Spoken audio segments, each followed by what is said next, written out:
အားလုံးပဲမင်္ဂလာပါကဲဒီနေ့ရှင်းလင်းတင်ပြမယ့်အကြောင်းအရာကိုပို့ပြီးရှင်းရှင်းလင်းလင်းမြင်သာသွားအောင်အခြေခံကြဆုံးမိခွန်းလေးတစ်ခုနဲ့စလိုက်ရအောင်ဗျဘာဖြစ်လို့လူတချို့ကဘဝမှာရှေ့ကိုတဟုန်ထိုးရောက်သွားပြီးလို့တချို့ကြတော့တနေရာလဲမှာပဲတန်တရားလဲနေကြတာလေအဖြေကတိတ်ကိုရှင်းပါတယ်တေချာစဉ်းစားကြည့်မယ်ဆိုရင်လေတကယ်ကွာဟာချက်ကြီးကပြင်ပရာဝတ္ထုတွေပေါ်မှာမဟုတ်ပဲကိုယ့်ရဲ့ခေါင်းထဲကတွေးခေါ်ပုံတွေပေါ်မှာပဲအများကြီးမူတည်နေတယ်ဆိုတာတွေ့ရပါလိမ့်မယ်တာမန်တွဲခေါ်သူတွေရဲ့စေးချင်နေရတော်တော်လေးကိုလင်းမြန်စွာတုံပြန်တက်တာနေဗျာအေယာယာကိုအပေါ်ရန်လော့ပဲတွေးမယ်ပြဿနာလေးနည်းနည်းကြုံတာနဲ့ချက်ချင်းတော်သားထွက်မယ်စိတ်ညစ်မယ်စိတ်ပူမယ်ပေါ့တကယ်ကိုပြာရာခက်နေတတ်တာမျိုးပါဒါပေမဲ့အစင်းမြင့်တွဲခေါ်သူတွေကိုကြည့်လိုက်ရင်တော့သူတို့စီမှာတကယ်ကိုအေချမ်းတည်ငြိမ်မှုနဲ့လင်းနေမှုကိုတွေ့ရမှာပါပြောရင်တော့ဗျာတာမန်လူတွေနဲ့အစင်းမြင့်တွဲခေါ်သူတွေကြားကဘဝလမ်းကြောင်းနဲ့ကွာခြားသွားရတဲ့တခုတည်းသောအကြောင်းရင်းကဒီတွဲခေါ်စဉ်းစားပုံအစင်တန်းပဲဖြစ်တဲ့ဆိုတာအလွန်ကိုရှင်းလင်းနေပါတယ်ကဲဒါဆိုရင်ပထမဆင့်ဖြစ်တဲ့အတွင်းစစ်ကိုကြိုက်တွယ်ဖြည့်ရှင်းခြင်းဆိုတဲ့အပိုင်းကိုသွားလိုက်ရအောင်ဒီနေရာမှာတုံ့ပြန်မှုတွေနဲ့အမြင်တွေကိုကျွမ်းကျင်စွာထိန်းချုပ်ခြင်းအကြောင်းပါဝင်ပါတယ်ပြင်ပကလှူရှားမှုတွေကနေကိုယ့်ရဲ့အတွင်းစစ်စီကိုဖြည်းဖြည်းချင်းအာရုံစိုက်ချိကြတာပေါ့စဉ်းစားကြည့်ပါလုပ်ငန်းခွင်မှာတစုံတစ်ယောက်ကကိုတဘောမတူဘူးဆိုပြီးပြောလာတဲ့အခါမျိုးဒါမှမဟုတ်အပြစ်တင်တဲ့စာတိုလေးတစ်ဆောင်ရလာတဲ့အခါမျိုးမှာချက်ချင်းဒေါတာတကြီးစာပြန်ပို့ခြင်းစိတ်ကိုထိန်ချွတ်လိုက်နိုင်တာဟာတကယ့်ကိုအရေးကြီးတဲ့အလေးအကျင့်တစ်ခုပါပဲအစစ်မြင့်တွေးခေါ်သူတွေဟာအပေါ်ရမတွေးတဲ့လေးလေးနက်နက်ဆူဆန်းတက်ကြတယ်အခက်ခဲဒါမှမဟုတ်စိန်ခေါ်မှုတွေနဲ့ရင်ဆိုင်ရတိုင်းချက်ချင်းပြန်တုံပြန်မဲ့အစားသူတို့ရဲ့စိတ်ထဲမှာဒီအရာကငါ့ကိုပါသင်ခန်းစာပေးမလဲဆိုတဲ့မေးခွန်းကိုအမြဲတမ်းမေးလိရှိကြတယ်ဒီလိုမေးခွန်းမျိုးနဲ့အခြေအနေကိုနက်နက်ရှိုင်းရှိုင်းထိုးထွင်းသိမြင်နိုင်ကြတာပါအစစ်မြင့်တွေးခေါ်သူတွေကအမီမတူတဲ့သူတွေကိုပြေရထွက်မှအညိုအတေးမထားကြဘူးဗျာဘာဖြစ်လို့လဲဆိုတော့လူတိုင်းဟာကိုဖြတ်သိမ်းခဲ့ရတဲ့ဘဝအတွေးကြုံတွေကိုအခြေခံပြီးတွေးခေါ်တတ်ကြတယ်ဆိုတာကိုသူတို့ကကောင်းကောင်းသဘောပေါက်ထားလို့ပါပဲစပွိုင်းတစ်ခုထက်သွားသလိုမျိုးပေါ့ကွေးပြားနေတဲ့အတွေးကြုံတွေကြားပါစုံမတ်ကိုရှာဖွေနိုင်တာကပုံမကောင်းမွန်တဲ့နားလည်မှုကိုဖြစ်စေပါတယ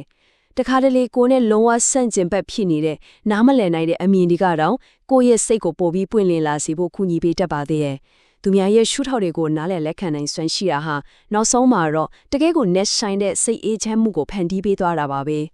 အခုဒုတိယအဆင့်ဖြစ်တဲ့ပြင်ပကဘာနဲ့ရင်ဆိုင်ခြင်းအပိုင်းကိုရောက်လာပါပြီဒီအဆင့်မှာတော့ပြဿနာများကိုဒုတက်မှုအဖြစ်ပြောင်းလဲခြင်းအကြောင်းဆွေးနွေးသွားပါမယ်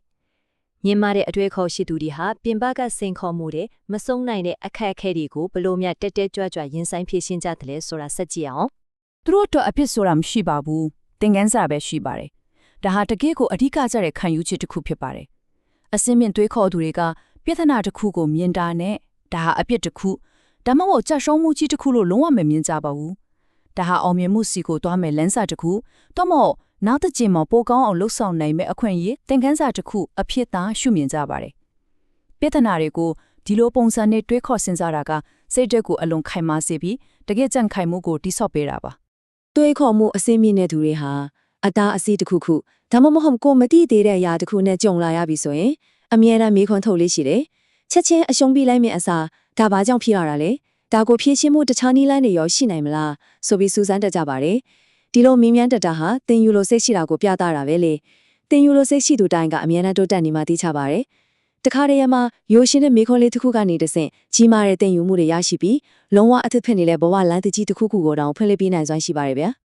ကဲနောက်ဆုံးတတိယအဆင့်ဖြစ်တဲ့ရေရှည်ကောင်းအထည်ဖို့ချင်းပိုင်းကိုဆက်သွားကြစို့ဒီမှာတော့အနာဂတ်အမြင်နဲ့တည်ငြိမ်သောဆုံးဖြတ်ချက်များအကြောင်းဖြတ်သွားပါမယ်ပြောင်းလဲသွားတဲ့အတွေးခေါ်တွေကအနာဂတ်ရဲ့ဘဝလမ်းကြောင်းတွေနဲ့အရေးကြီးတဲ့ဆုံးဖြတ်ချက်တွေကိုဘယ်လိုများပုံဖော်ပြီးသလဲဆိုတာလေ့လာကြည့်ကြတာပေါ့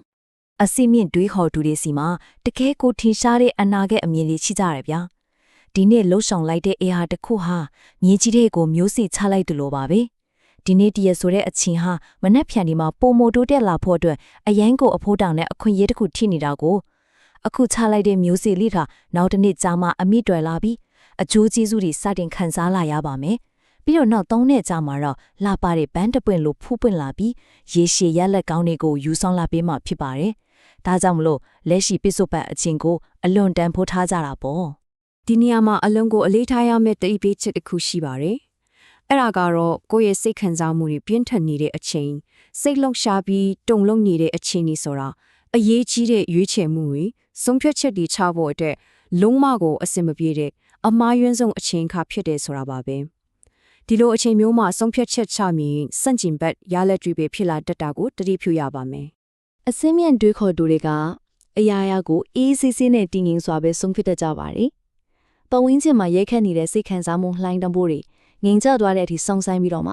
မှန်ပြောင်းကနေခြေတပွင့်ကိုကြည့်တယ်လို့မျိုးပန်းကန်ကိုရှင်းလင်းစွာမြင်ရတဲ့အချိန်ကျမှသာအမှန်ကန်ဆုံးအဖြစ်ကိုရှောက်ပြီးကြတာပါ။ပြီးတော့အဲ့ဒီအဖြစ်ကိုဘလို့နီးလိုင်းရီတောင်းပြီးရယူနိုင်မလဲဆိုတာကိုအထီးရောက်ဆုံးဆင်ခြင်ကြတာပါ။တခါလေလေအာမြင်မှုမရရှိတဲ့ချိန်တွေရှိလာခဲ့ရင်တောင်းမှလီအဲ့ဒီကြာရှုံးမှုတွေကိုစိတ်ပျက်စရာဖြစ်မယူဆပဲကိုယ့်ရဲ့စိတ်ပိုင်းဆိုင်ရာနဲ့အတွေးခေါ်ကိုပိုပြီးမြင့်တင်ပေးမယ်လေ့ကျင့်ခန်းတဲ့အဖြစ်သားသဘောထားလေးရှိကြပါတယ်။အချို့အားဖြင့်ပြန်ပြောင်းရရင်တော့လူတစ်ယောက်ရဲ့ဘဝတန်ဖိုးမြင့်မားလာဖို့ဆိုတာပြင်ပအရာတွေထက်ကိုယ့်ရဲ့အသွေးလေးကိုမှန်ကန်စွာပြောင်းလဲနိုင်ဖို့ပဲလိုအပ်တာဖြစ်ပါလေ။အပေါ်ယံတွန့်ပြန်တဲ့စိတ်အခြေအနေကနေလင်းနဲ့စွာစဉ်းစားဆင်ခြင်နိုင်တဲ့အစင်းမြင့်တွေးခေါ်မှုစီကိုကူပြောင်းနိုင်ခြင်းကသာဘဝမှာရှားပါတဲ့အောင်မြင်မှုတွေကိုယူဆောင်လာပေးမှာပါ။ဒါကြောင့်ဒီမေခွန်းလေးနဲ့ပဲရှင်းလင်းတင်ပြချက်ကိုညီကုံချိုးပါစေ။ဘဝခီးလန်းကိုပုံမကောင်းမွန်တဲ့ဘက်ကိုပြောင်းလဲဖို့အတွက်ဒီနေ့ကစပြီးဘလို့တီချအတွေးခေါ်မျိုးကိုစတင်ပြောင်းလဲကျင့်သုံးသွားဖို့လိုအပ်မလဲ။ဒီအစီအစဉ်လေးတွေကနေကိုယ်တာထိမိသွားတဲ့ပြောင်းလဲခြင်းလေးဖြစ်သွားတဲ့အကြောင်းအရာလေးတွေရှိနေလေမှတ်ချက်တစ်ခုခုရေးသားမျှဝေခဲ့ဖို့ဖိတ်ခေါ်ခြင်းပါတယ်။အားလုံးပဲနောက်ထပ်စိတ်ခွန်အားဖြစ်စေမယ်အသိပညာပုဒ်ထုတာတွေနဲ့ပြန်လည်ဆုံတွေ့ကြပါမယ်ဗျာ။